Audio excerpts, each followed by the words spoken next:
यदा यदा ग्लानिर्भवति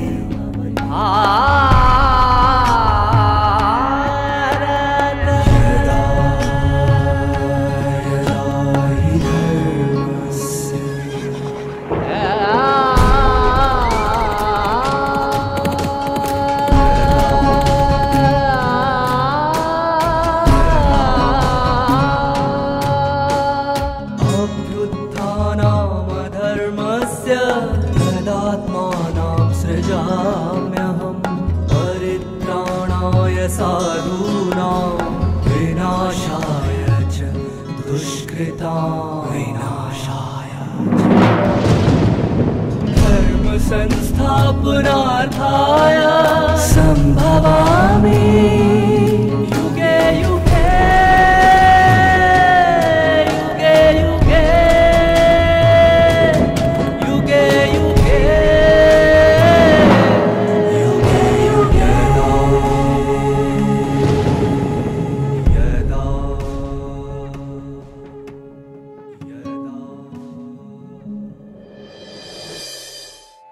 गीता ज्ञान को वितरित करने में परमात्मा जाति, धर्म, देश पर आधारित किसी भी प्रकार का पक्षपात नहीं करते, क्योंकि आत्म स्वरूप में सभी आत्माएं उनकी ही संतान हैं। अतः सभी आत्माएं परमात्मा प्यार एवं पालना पाने के लिए समान अधिकारी हैं। हर मनुष्य आत्मा अपने कर्मों द्वारा अपना श्रेष्ठ भाग्य सुनिश्चित करती है। जो मनुष्य अनन्य भाव से परमात्मा को याद करते हैं, वह अपना उज्जवल भविष्य का निर्माण करते हैं। ओम शांति।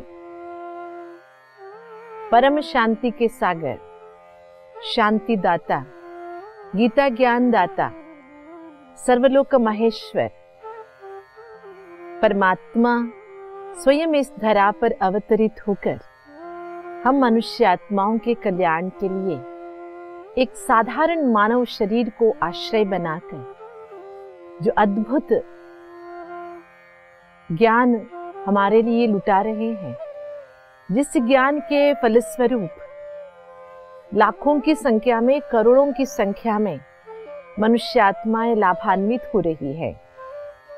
अपने जीवन को मानव से देवमानव बनाने के लिए कदम आगे बढ़ाते हुए परमात्मा के छत्र छाया के अंदर चल रही है। कितना मनमोहक दृश्य है।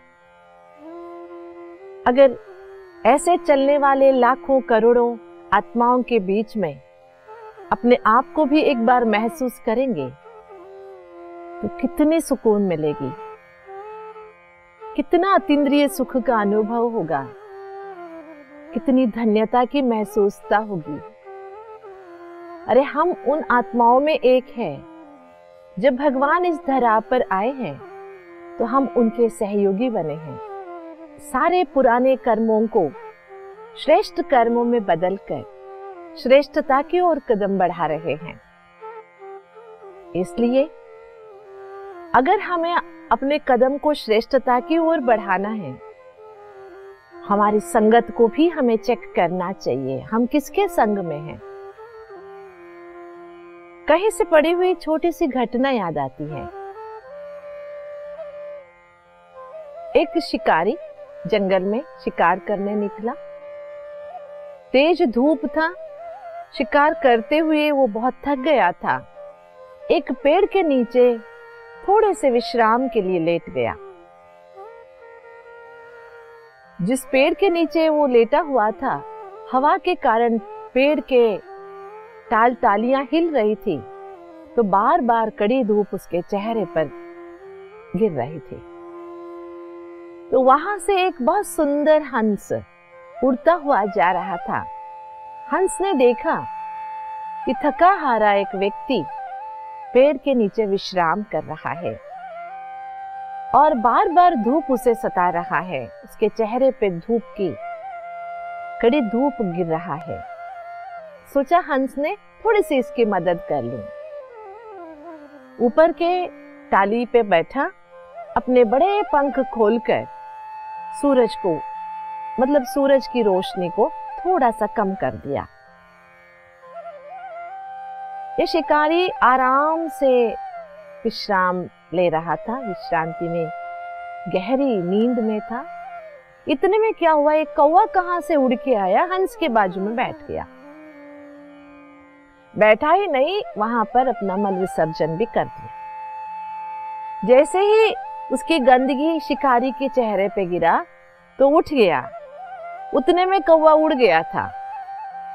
गुस्से में आया, बिना सोचे समझे धनुष बाण उठाया और हंस को मार दिया। शिकारी के बाण से घायल हुआ हंस नीचे गिरा और बोला, तुमने ये क्या काम कर दिया? वैसे तो मैं तुझे छाया दे रही थी, शीतलता प्रदान कर रही थी, लेकिन तुमने तो मुझे ही मार डाला। लेकिन मुझे तो सुकून है, मैं अच्छा कर्म कर रहा था, लेकिन तुमने क्या किया? तब शिकारी ने कहा, गलती मेरी नहीं है। जब तुम्हारे बाजू में कौवा आके बैठा तो तुम कौवे के संग में क्यों बैठी? कौवे के संग में थोड़ी देर रहने के कारण तेरे को मृत्यु पाना पड़ा। बुरे लोगों के संग थोड़ा भी समय अगर हम करते हैं तो उस बुराई का असर मनुष्यात्मा के जीवन में इतनी गहरी पड़ जाती है, जिसके कारण से मनुष्यात्मा को बड़ी से बड़ी सजा भोगनी पड़ती है। मैं ये नहीं कह रही हूं कौन सही था कौन गलत था, होना चाहिए था या होना नहीं चाहिए था, लेकिन ये दृष्टांत हमें ये दर्शाता है कि थोड़ी देर के लिए भी हमें बुराई का संग बिल्कुल नहीं करना है।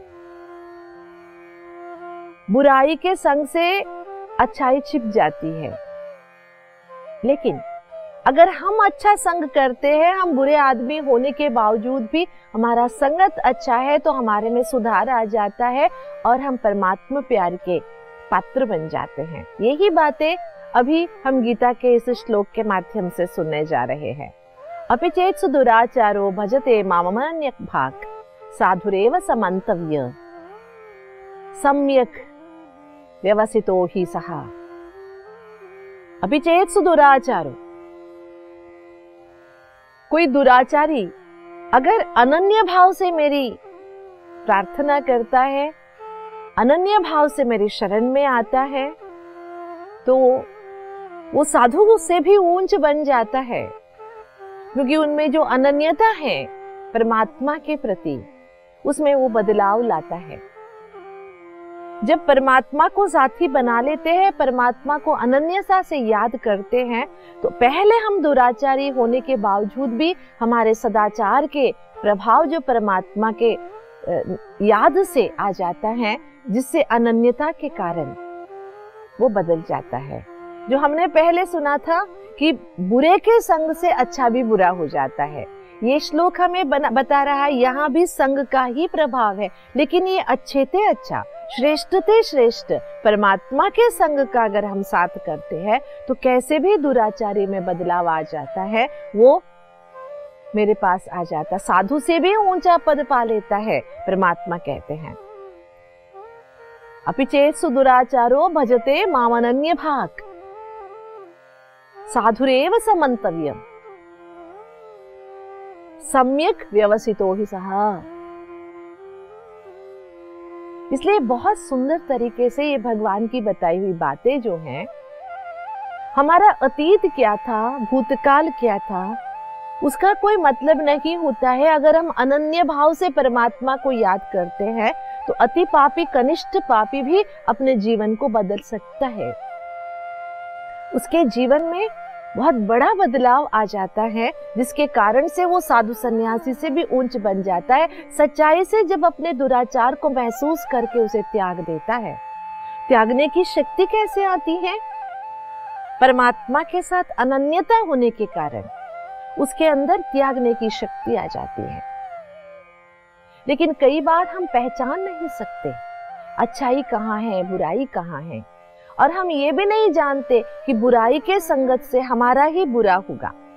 लेकिन अगर एक बार हमने परमात्मा को पहचान लिया तो हमारे अंदर जो अच्छे सोच चलेंगे उसका फल हमें जरूर मिल जाता है।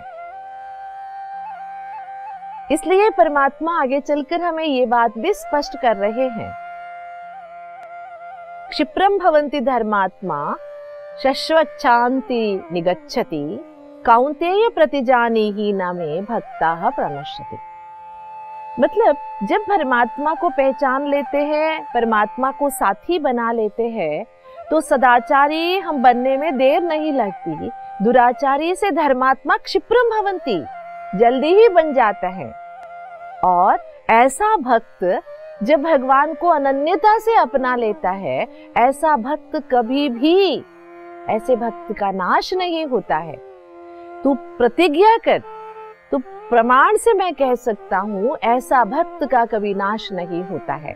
अर्थात एक बार हमने परमात्मा को अपना मान लिया, सदाचारी बन गए, दुराचार छोड़ दिए, तो उसके बाद भगवान हमारे हाथ भी इतनी अच्छी तरह से पकड़ लेगा, हमारे में जो बदलाव आ जाता है जिससे हम धर्मात्मा बन जाते हैं।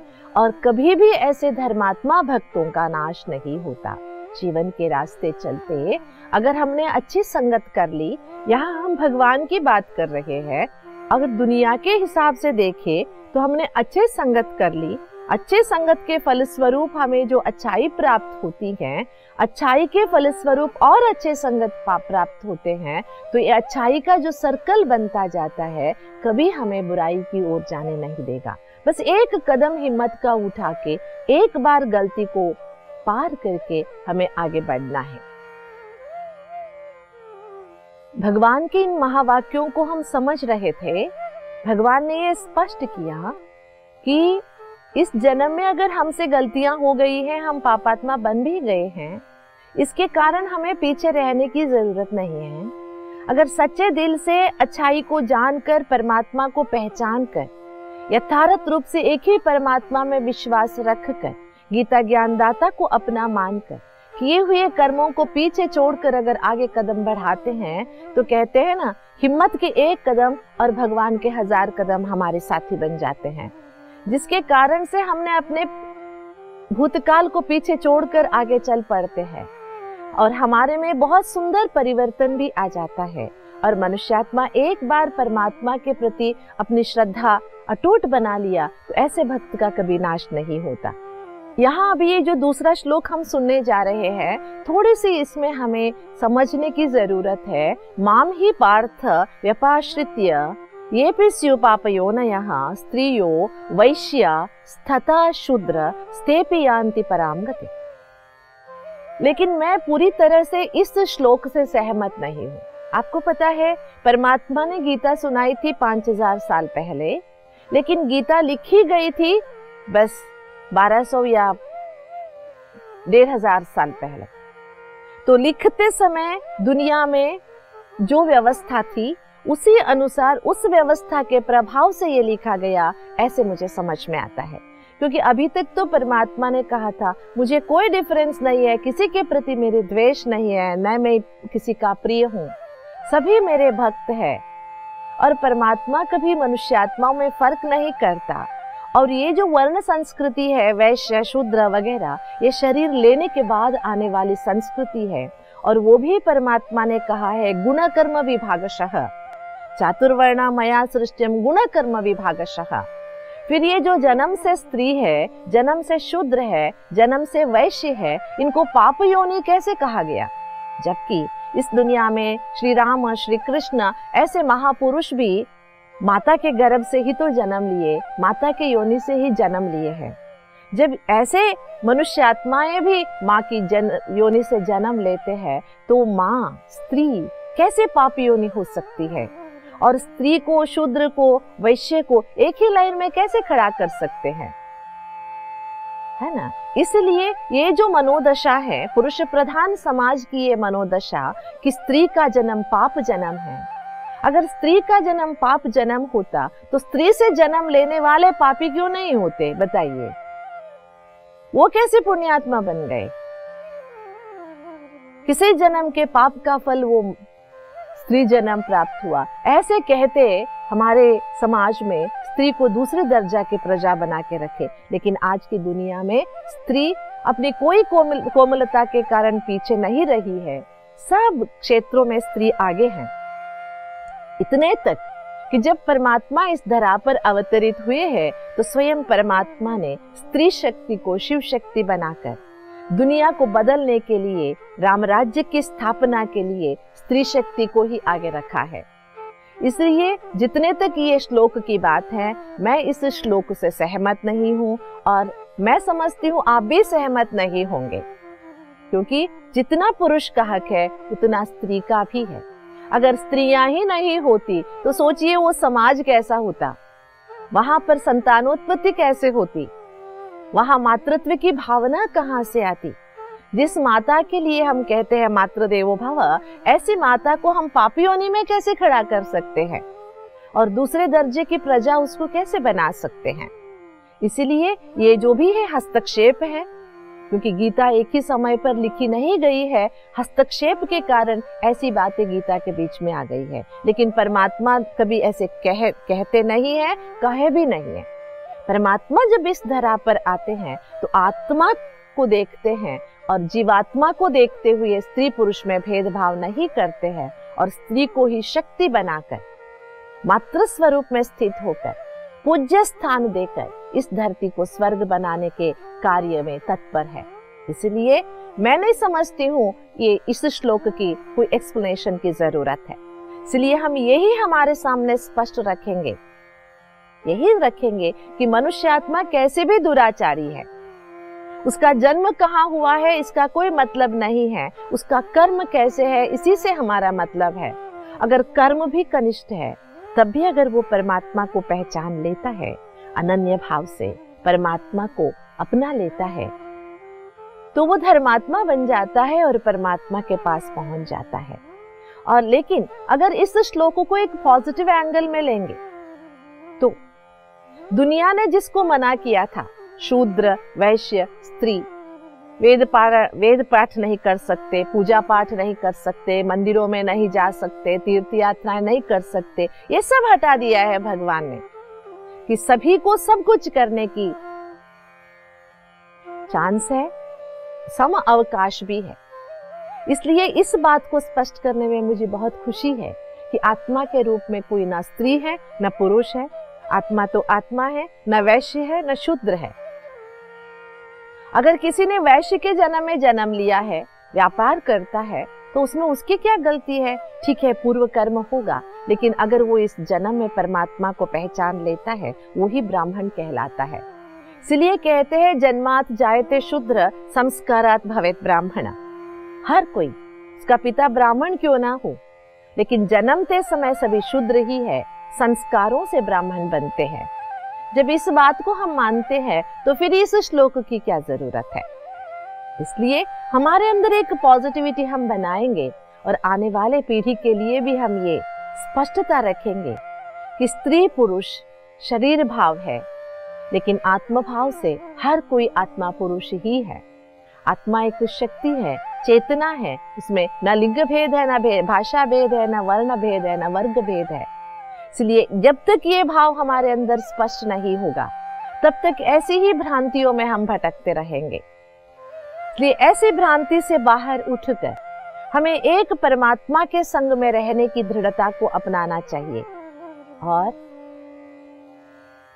हमारा कर्म कौन सा है, उस कर्म को पहचान कर हमारा कर्म ही हमारा पीछा करता है, इसलिए सत्कर्म की ओर कदम बढ़ाना चाहिए। इसलिए हमारे सत्कर्म हमें अपने जीवन में श्रेष्ठता की ओर ले जाते हैं। इसलिए जन्म के आधार से ये जो शब्द कहा गया है गीता में, इसे हम नहीं मानते हुए, इसका अर्थ ऐसे नेगेटिव रूप से नहीं लेते हुए, हम ये स्पष्ट करना चाहेंगे, कैसी भी व्यक्ति, कैसे भी दुराचारी, कैसे भी पापात्मा, अगर यथार्थ रूप से खुद को जानकर परमात्मा को भी जान लेता है तो उसकी जिंदगी पलट जाती है, वो देवात्मा बन जाता है, इसमें कोई संशय नहीं है। और मनुष्यात्मा को अपने कर्म ही सुधारना है, अगर कर्म को नहीं सुधारेंगे तो कोई भी उसका साथ नहीं दे सकता। एक राज्य था, 3 मंत्री हुआ करते थे। धीरे धीरे राजा को पता चलने लगा मेरे मंत्रियों में कुछ सभ्य भी है, कुछ कुतंत्री भी है, तो पहचानूंगा कैसे? क्योंकि सामने तो सब सभ्यता का मुखौटा पहन के रखते थे। तो राजा ने तीनों को बुलाया, एक बोरी पकड़ाई, कहा इस बोरी भर के आसपास जो जंगल है उसमें बहुत अच्छे फल हुए हैं, वो सारे फल इकट्ठे करके ले आना, शाम तक बोरी भर के ले आना। तो तीनों जंगल में गए, आराम पसंद हो गए थे। मंत्री पद की सुख सुविधा का अनुभव करते हुए धूप में जंगल में दर दर भटकते हुए फल तोड़ना, फल इकट्ठा करना, बोरी में भरना। एक ने सोचा, राजा ने यूं ही कहा है, मेरा बोरी खोल के कहाँ देखेगा, इसलिए सभी जो सड़े हुए थे, फल थे, पत्ते थे, सारे भर दिए। और दूसरे ने सोचा कि राजा ऊपर ऊपर का देखेगा, नीचे का क्या देखेगा, नीचे सारा सड़ा हुआ फल भरा, ऊपर थोड़ा थोड़ा अच्छा फल भर लिया। और तीसरे ने बहुत ही ऑनेस्टी से, ईमानदारी से पूरा जंगल घूमकर अच्छे अच्छे फल तोड़कर पूरे बोरी भर के शाम को तीनों राजा के सामने उपस्थित हो गए। तो राजा ने तीनों को कहा, आप तीनों को 1 हफ्ते के लिए जेल में बंद किया जाएगा और जो आपके पास फल है उसी को खाते रहना, आपको कोई खाना नहीं मिलेगा 1 हफ्ते के लिए। सभी अचंभित रह गए, ये क्या हो रहा है? बस जैसे राजाज्ञा थी, राजा ने आज्ञा दी थी, उसका पालन तो होना ही था। तीनों को अलग अलग रख दिया। जिसने पूरी तरह से सड़े हुए फल भरे हुए थे वो तो 2-3 दिन में ही बीमार पड़ गया, इतना बीमार पड़ गया, इतना बीमार पड़ गया, वो लौट के आया ही नहीं, मर गया। दूसरा, जिसने थोड़ा बहुत अच्छे फल भरे थे, वो 2-4 दिन तो उस फल से चलाया, बाद में उसके खाने के लिए कुछ नहीं था, सड़े हुए फल की बदबू, जिसके कारण वो बहुत बीमार पड़ गया। तीसरा, जिसने अच्छे अच्छे फल चुन के बोरी भरी थी, वो आराम से मजे से फल खाते हुए 1 हफ्ता बिताया और तंदुरुस्त, अच्छी तरह से फ्रेश बाहर निकला। एक छोटी सी कहानी है। हम भी अपने ही कर्मों से कोई सड़े हुए भरे हैं, कोई आधा सड़ा हुआ भरा है, कोई अच्छा फल भरा है। अपने कर्मों का फल है ये, जो हमारे सामने बहुत कुछ अवसर प्राप्त हुए थे अच्छे कर्म करने की, लेकिन हमने किया नहीं। जिसके फलस्वरूप हमें, अपने ही कर्म के फलस्वरूप हमें दुर्दशा भोगनी पड़ी। जिसने थोड़ा इधर उधर किया था उसे भी भोगनी पड़ी, थोड़ा कम। लेकिन जिसने अच्छे कर्म के फल भरे थे, उसकी जिंदगी खुशनुमा होगी और उसे कुछ भोगना नहीं पड़ेगा। तो अभी तक अगर हमने अपने बोरी में, मतलब कर्मों की जो हमने लेखा जोखा किया है, जो बोरी भर रहे हैं, उसमें सड़े हुए फल भरे रखे हैं तो निकाल देना। भगवान के प्यार से, भगवान की साथ से अच्छे अच्छे कर्म करते हुए उस कर्म फल को संजो के रखना, जाकि समय आए, जबकि समय आए तो हमारे कर्म के फल हमारे साथ देंगे और परमात्मा के साथ के कारण जीवन बहुत सुंदर अनुभव हो जाएगा। और जीवन में हम जो चाहते हैं, संतुलित जीवन, कर्म भी रहे, योग भी रहे, परमात्मा के साथ के कारण जीवन जीने योग्य हो जाएगा। ओम शांति। सर्वशक्तिमान परमपिता परमात्मा द्वारा की गई ज्ञान वर्षा, यही श्रीमद् भगवद गीता का ज्ञान है, जिसकी एक एक बूंद से हर आत्मा तृप्त हो जाती है और उसका सामान्य जीवन श्रेष्ठतम बन जाता है। दोस्तों, मनुष्य के व्यवहार पर उसके संग का बहुत गहरा प्रभाव पड़ता है। अच्छाई का संग बुरे से बुरे मनुष्य में भी अच्छाई के संस्कार उत्पन्न कर देता है, वैसे ही बुराई के संग से मनुष्य की सारी अच्छाई भी छिप जाती है। परंतु यदि दुराचारी एवं अति पापी व कनिष्ठ मानव भी परमात्मा को साथी बनाकर उन्हें अनन्य भाव से याद करता है, तो सर्वोच्च सत्ता परमात्मा का संग दुराचारी को भी बदल उत्तम सदाचारी बना देता है। परमात्मा यह वादा करते हैं कि यदि हम उनके प्रति अनन्य श्रद्धा भाव रखकर हर कर्म में उन्हें अपना साथी बना दें, तो वे हमारे सभी पापों का नाश करा के हमें देवताई पद के पात्र बना देंगे। इसीलिए आवश्यकता है तो बस अपने कर्मों को श्रेष्ठ बनाने की, क्योंकि हमारे कर्म ही हमारा भविष्य निर्धारित करते हैं। तो चलिए परमात्म ज्ञान के आधार पर आत्मस्मृति रखकर श्रेष्ठ कर्म का बीज बोए और उज्जवल सुखमय भविष्य का आवाहन करें। ओम शांति।